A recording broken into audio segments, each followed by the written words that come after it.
মার্কিন উত্তেজনা আবারও তুঙ্গে উঠেছে। আবারও মুখোমুখি দুই দেশ। দ্বিতীয় দিনের মতো 11 জুন শেষ রাতে নানান দেশে ইরান যেমন হামলা করেছে, তেমনি ইরানের ভেতরেও আক্রমণ চালিয়েছে মার্কিন বাহিনী। পরিস্থিতি এতই নাজুক যে যে কোনো সময় লেগে যেতে পারে বড় সংঘাত। কেন আবার এই সংঘাত শুরু হলো, তার পরিণতি বা কি হতে পারে? মধ্যপ্রাচ্য বিশ্লেষকেরা বলছেন, আলোচনার মধ্যে শান্তি খোঁজার যে চেষ্টা করা হচ্ছিল বিগত কয়েক মাস ধরে, এসব হামলা একে অপরের বিরুদ্ধে অভিযোগমূলক নানা বক্তব্যের কারণে সেই আশা ফিকে হয়ে আসছে। টানা তৃতীয় দিনের মতো পাল্টা হামলা, যেখানে ইরান উপসাগর জুড়ে মার্কিন ঘাঁটিগুলোকে লক্ষ্যবস্তু করেছে। ইরানের বিপ্লবী গার্ড বাহিনী 11 জুন দাবি করেছে তারা দ্বিতীয় দিনের মতো বাহরাইনে থাকা মার্কিনীদের পঞ্চম নৌবহরের ঘাঁটিকে উদ্দেশ্য করে হামলা চালিয়েছে। এছাড়া হামলা হয়েছে কুয়েত এবং জর্ডানেও। কিন্তু কেন জর্ডানে হামলা চালালো ইরান?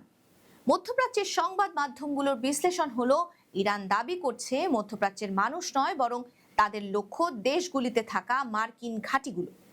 জর্ডানেও আছে তেমনি কিছু মার্কিন ঘাঁটি।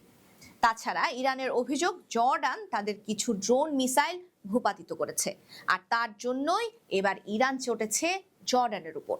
এই সংঘাতে শুরু হয়েছে হরমুজে এক মার্কিন অ্যাপাচি হেলিকপ্টার বিধ্বস্ত হবার মধ্য দিয়ে। ইরানের বিপ্লবী গার্ড বাহিনী এই হেলিকপ্টার ধ্বংসের দাবি করে। হেলিকপ্টারে থাকা মার্কিন পাইলটের কোনো ক্ষতি না হলেও এতেই চটে গেছে মার্কিন বাহিনী। প্রকৃতপক্ষে দুই পক্ষই ধারে ধারে রয়েছে কে কাকে ঘায়েল করতে পারে। তুমুল সাহস দেখাচ্ছে ইরান, আর তা কোনোভাবে সইতে রাজি না আমেরিকা। কিন্তু ইরানের এই সাহসের গুড়টা আসে কোথা থেকে, তা নিয়েও সতর্ক অবস্থানে রয়েছে আমেরিকা। তবে ট্রাম্পের অভিযোগ, ইরান চুক্তি ঝুলিয়ে রেখে তাদের মূল্য দেখাচ্ছে, তাদের বোকা বানানো হচ্ছে। ইরান নিয়ে ক্ষিপ্ত হয়ে ট্রাম্প 10 জুন ঘোষণা করেন শক্ত মার খেতে হবে ইরানকে। তবে তিনি এও বলছেন, ইরান একটা চুক্তি করলে ভালো হতো, কিন্তু তারা বড্ড দেরি করে ফেলেছে। তারপর দ্বিতীয় দিনের মতো মধ্যপ্রাচ্যের 18টি মার্কিন ঘাঁটি লক্ষ্য করে ইরান হামলা চালিয়েছে। মার্কিন বাহিনীও দাবি করেছে সুনির্দিষ্ট লক্ষ্যতে তারাও অব্যর্থ আক্রমণ চালিয়েছে।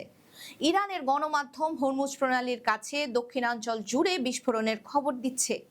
বন্দর আব্বাস, কেশম এবং মিনাবেও বিস্ফোরণের শব্দ শোনা গেছে।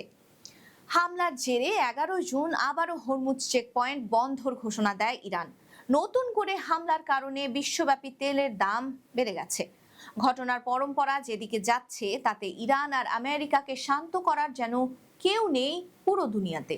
বলার কেউই নেই যে দুই দেশের এমন সংঘাতের কারণে সারা দুনিয়ার মানুষের নাভিশ্বাস উঠে যাচ্ছে। দুনিয়ার মানুষ একটু শান্তি চায়, কর্ম করে খেতে চায়, আর কটা দিন সুন্দরভাবে পৃথিবীতে বেঁচে থাকতে চায়।